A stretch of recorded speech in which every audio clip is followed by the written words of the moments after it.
I'm Rachel. I'm Renee.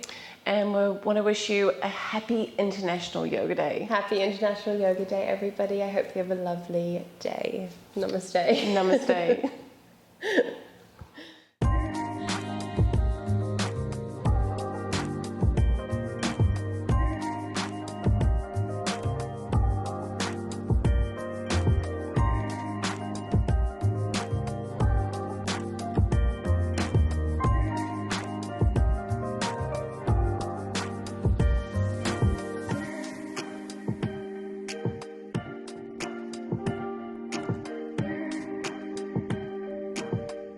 Hi everybody, welcome to International Yoga Day. Yeah. Here we are. It's a beautiful day to discover. I'm sure there's many events all over across the world as well as locally, and if you get to experience a class, or whether it's a hatha practice, which is the physical practice, or a breath class or some chanting or singing, go out and have that today, because there's many places to go. But we just wanted to share just a brief briefly how we both got into it, and both as teachers, as a mother and daughter. So I'll hand it over to Renee now because I'm over speaking. Oh, no. Well, I got into yoga, when I was 18. I was just doing it purely as a way to move my body, as being a dancer. It was just an extension of moving my body, and I absolutely love it.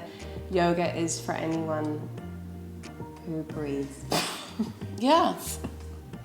It's true though. Yeah. It is. I mean, yoga, it's for everybody. Yeah, and we see it. I mean, look at us. I mean, here is a mother and daughter, the generations.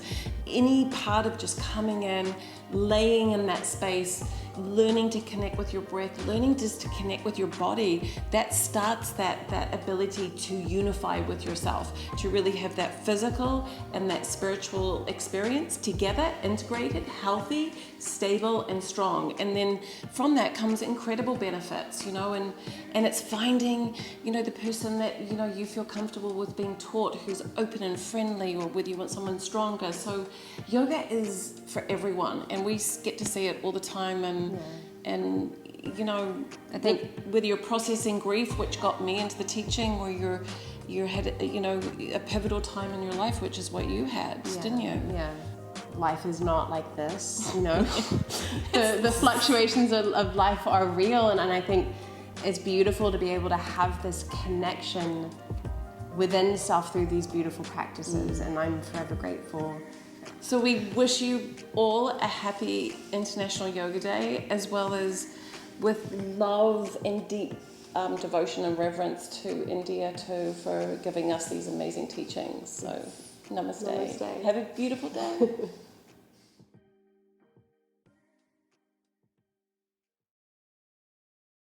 Greetings and blessings to one and all on this International Yoga Day. This is the 7th year that we are celebrating. Like last year, this year also we will be doing it quietly in the corners of our homes or in small groups, following the protocols of COVID. This is a very tough time the world is passing through. There is anxiety, there is fear, there is uncertainty. A lot of people are getting affected by the pain and suffering that others are going through, not just themselves. In this situation, yoga can be of immense benefit to us. Practicing a few minutes of yoga exercises, breathing exercise, pranayama, and meditation is so important today to ward off further disaster that might come to humankind. Meditation and yoga not only boosts our immune system and make us physically fit, but also brings the much needed mental strength or inner strength. It can soothe our emotions and create positive vibes around us. So let us all make sure that we reach out to others who are a little skeptical or somewhat prejudiced about yoga. Now, yoga is a universal science. It transcends race, religion, culture, language. It is something very natural to mankind. If you observe a kid from the age of 3 months to 3 years, a baby does almost all yoga postures. A baby demonstrates to you how to breathe. If it's not too stressed, if it is not carrying mother's stress, definitely a baby is a great yoga teacher to you.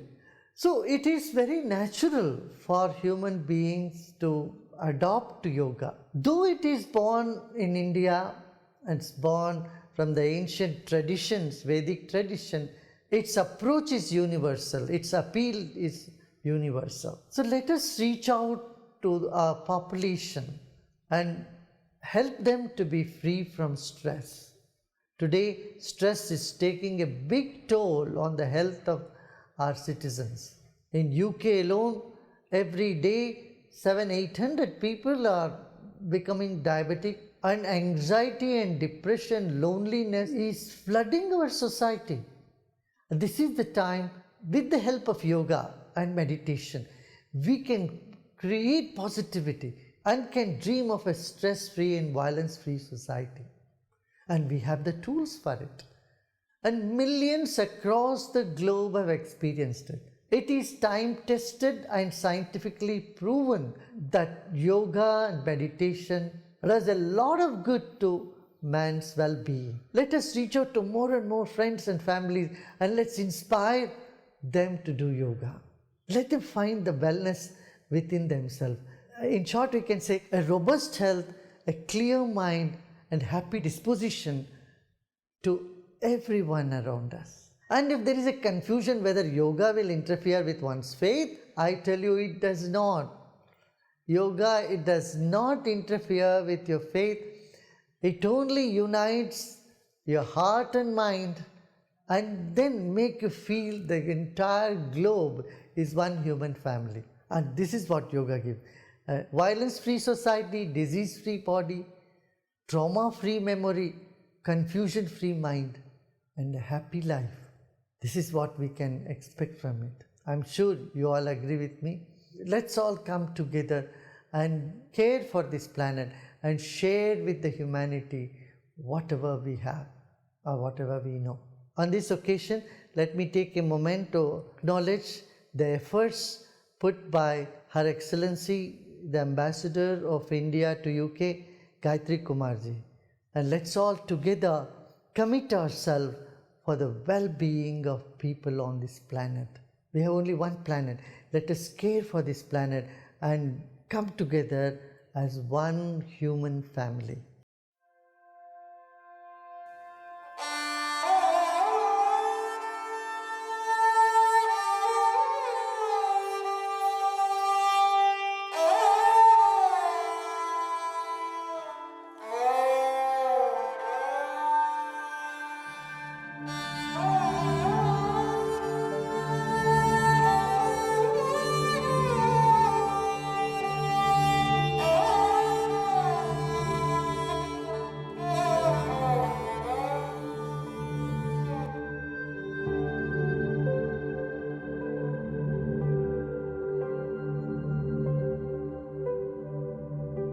When I got my cancer diagnosis, my teachers understood the situation that I found myself in, that I needed to keep up my strength.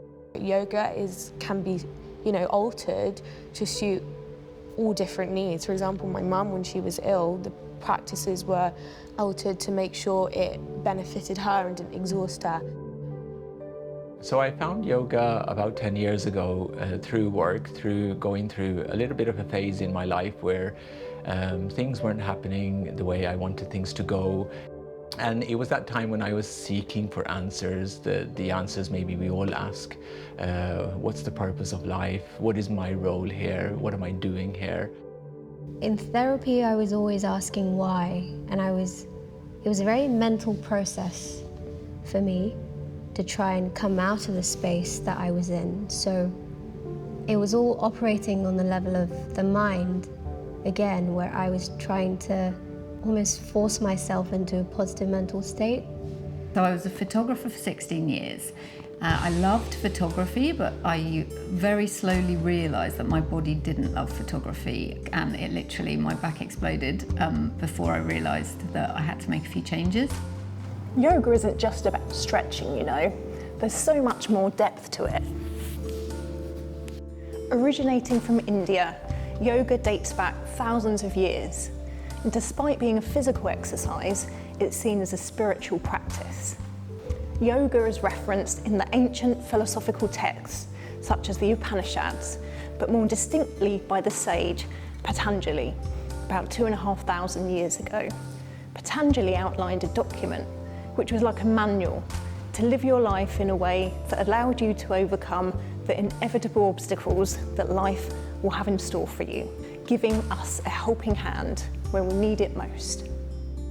I've always been someone who struggled with anxiety, and just the yoga practices have opened my world up. They've given me the freedom from just unwanted thoughts. I've gotten to know myself so much more as a result of these practices. So they're not just physical exercises for me, but it was a way for me to know myself better and go deeper into my practices.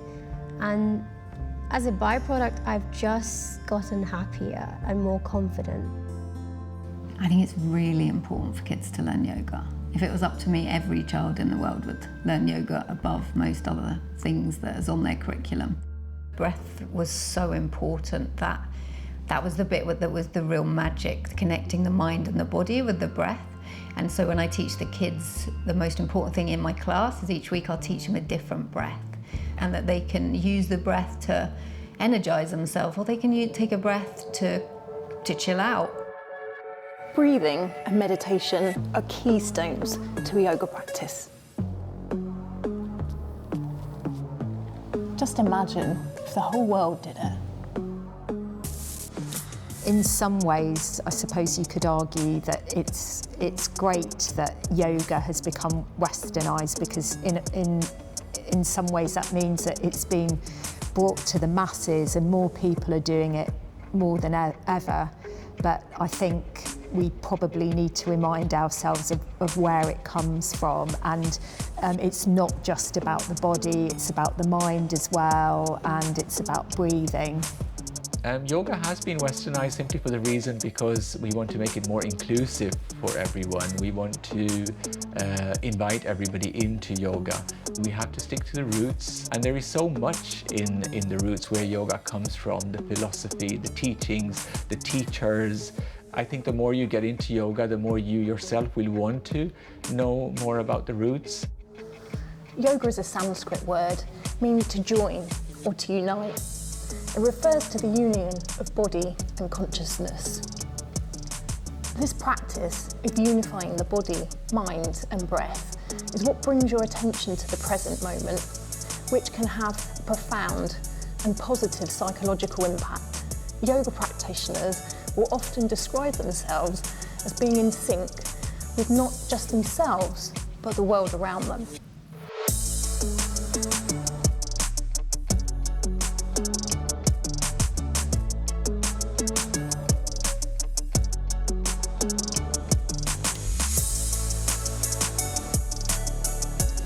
It's not all about bright, stretchy patterns and standing on your head. Yoga was introduced to the Western world almost 100 years ago by Swami Vivekananda, and now millions of people around the world are practicing yoga and its philosophies, not just when they're on their mats, but in their day-to-day lives.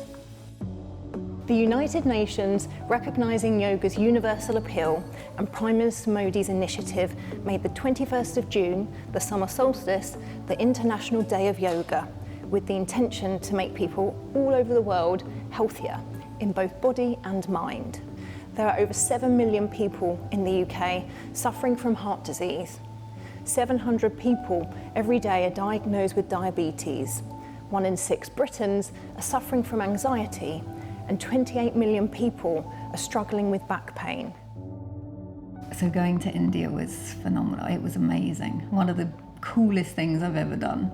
Lots of people couldn't understand why I was doing it or what was going to happen when I got there. And I had no idea what was going to happen when I got there, because what I didn't realise was yoga was so much more than just like all I'd done was a 60-minute or a 90-minute English yoga class, which is mainly physical movements, a little bit of breath, but it was when I got there I realised it's so much more.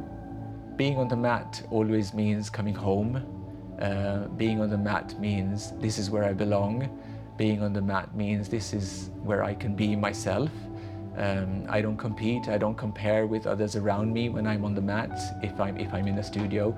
Being on the mat, if I'm on my own in my hotel room or my studio at home, is my divine space, my sacred space.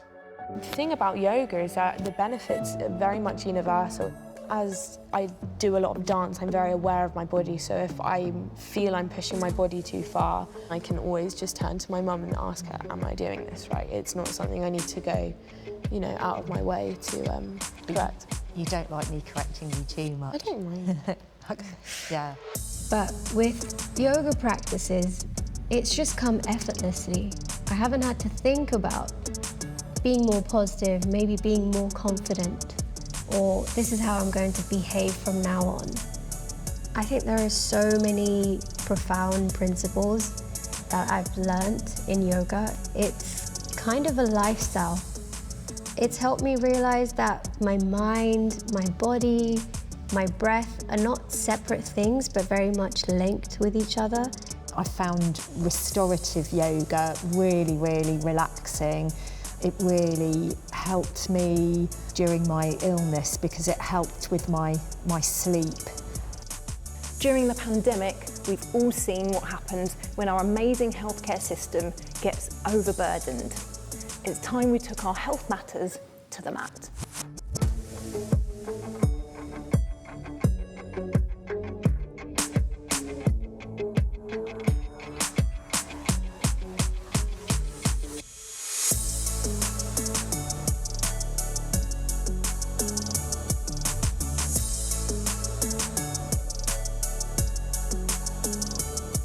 Whether it's an online class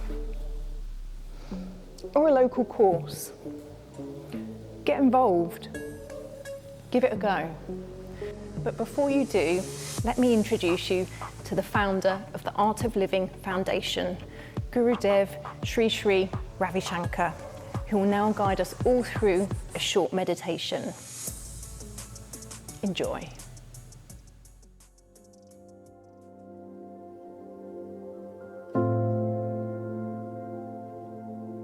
Let's first start shaking our hands.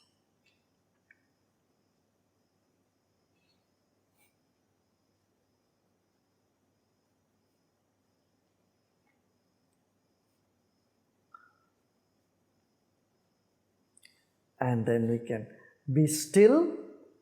Let's keep our spine erect and body still. Just imagine there is a central string that is passing through our body. Imagine a fine silver string in the very center of your body. Okay? And let's close your eyes.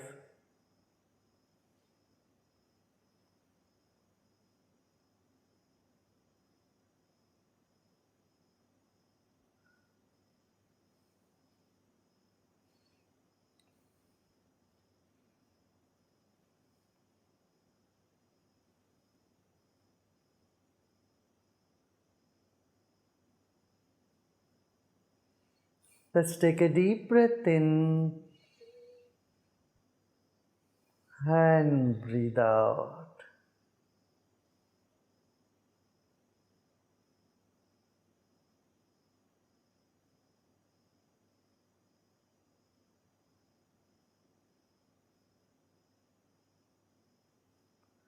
Let's become aware of our whole body.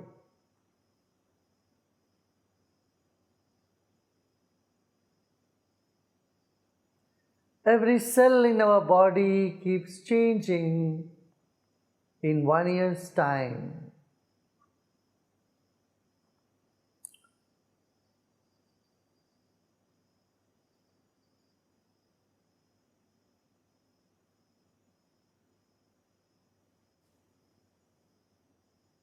become aware of our whole body and let us honor our own body.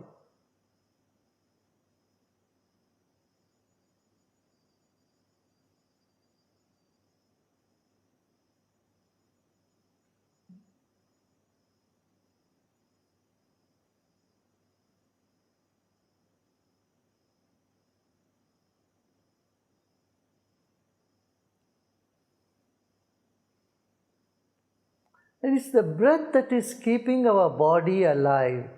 Every cell of our body is breathing in and it is taking in oxygen. We all know it, right?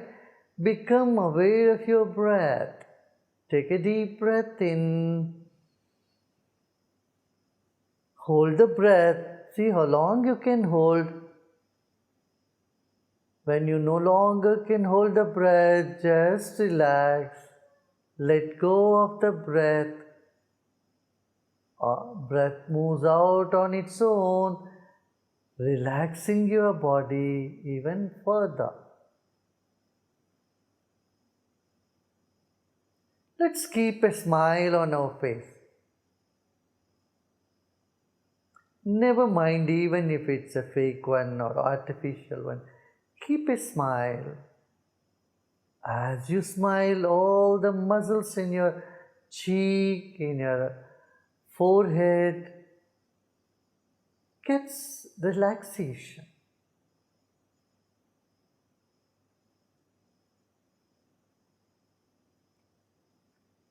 Breathe in with a smile and hold the breath. As you hold the breath, watch the mind. The mind is becoming quieter. And let go. When you no longer can hold, just let go. As the breath drains out, it takes away some of our stress as well. Let's do it once again. Let's breathe in, take a deep breath in. Fill your lungs, your upper chest, your abdomen, fill it with breath and hold it. And notice there is air all around you as well. Your skin, your muscles are sandwiched between the inner air and outer air. Now let go. When you cannot hold any more, just let go.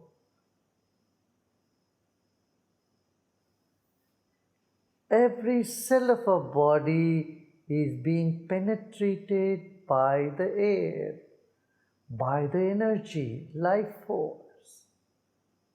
Let us become aware of this fact.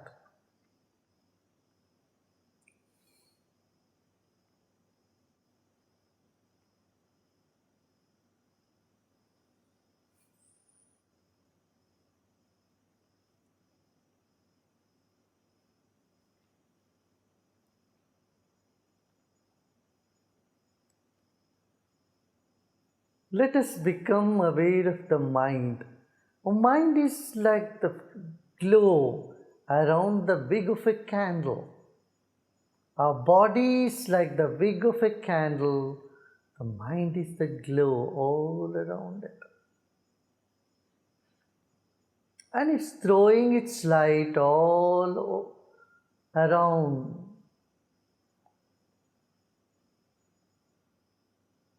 Now let's become aware of the walls of the room we are in.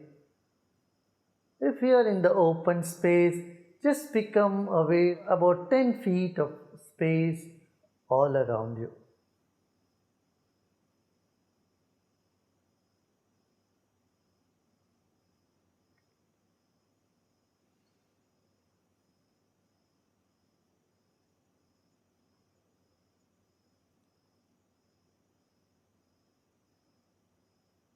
Like the light of a candle spreads to some distance all around, so is the vibration from your body is spreading all the way to the walls of your room.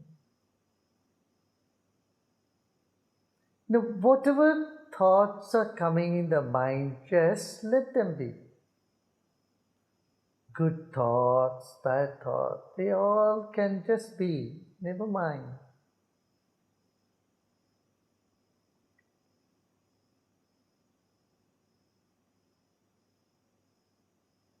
Welcome the thoughts. Just embrace them all and relax.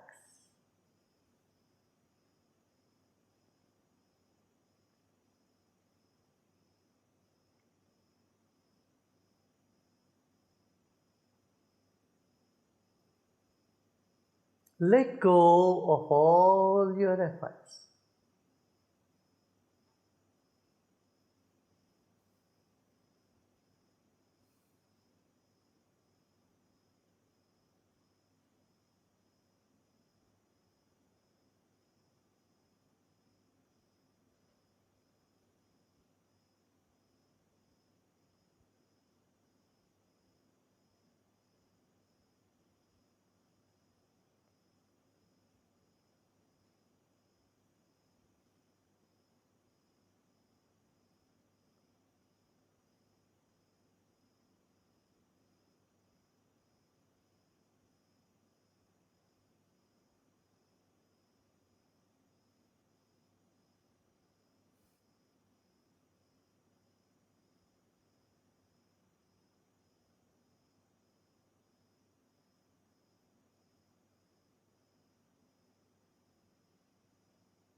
Just like the ice cream and the stick that it holds, that is held by a body and mind are. The central cord in you, like the stick of the ice cream, and the body is like the ice cream.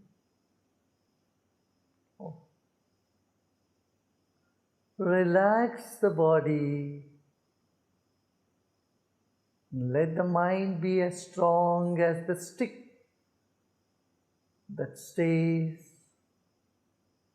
firm and straight.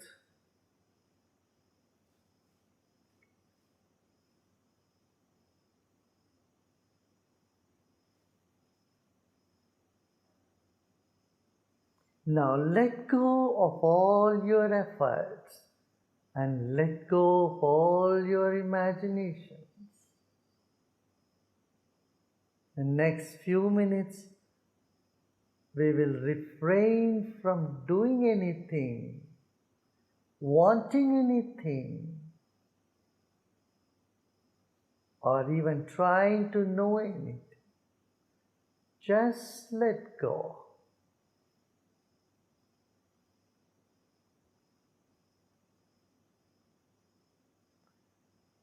And whatever sensations that you may perceive, just let them be.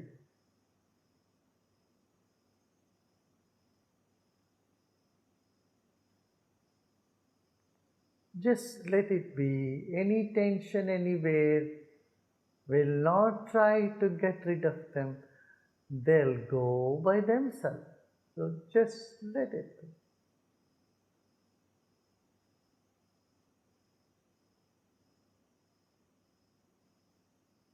Whether tension or relaxation, just let it be. Whether pleasant or unpleasant, just let it be.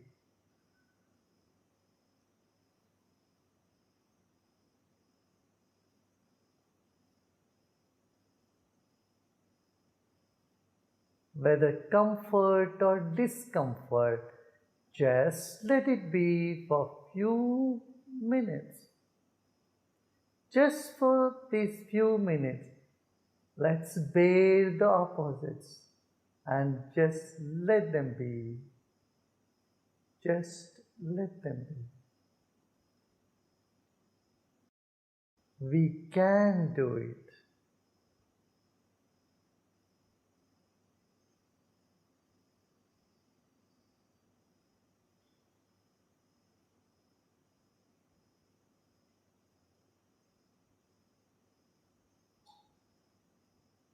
Any twitches or itching sensation, just let it be. Or any pleasant or enthralling sensation, let them be.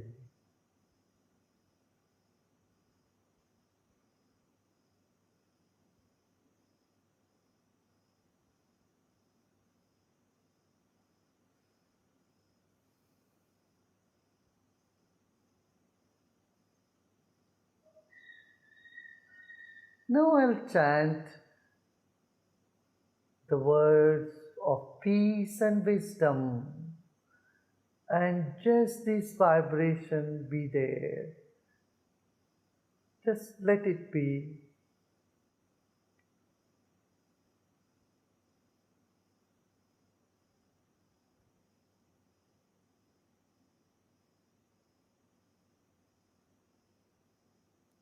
May there be loving vibration all around us, comforting vibration and wisdom all around us.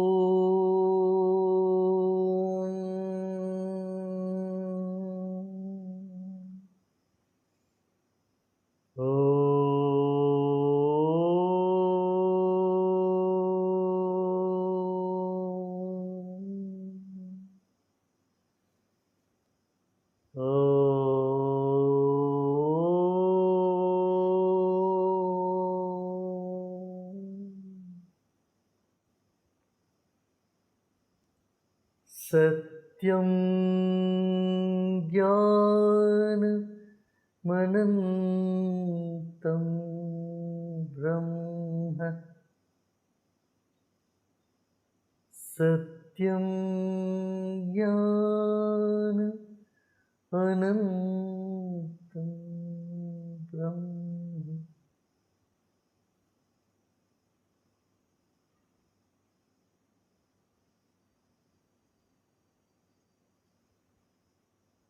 Yadasti bhati priti swarupam tadevatmanam tadevatmanam. Om Shanti Shanti Shanti.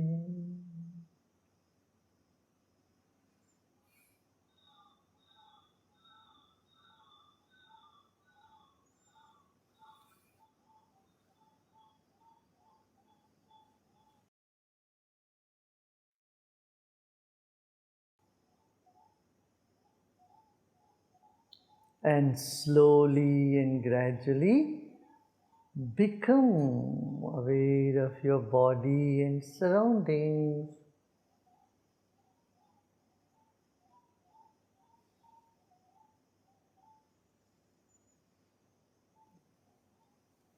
Let's take another deep breath in with this bigger smile and slowly breathe out with a smile.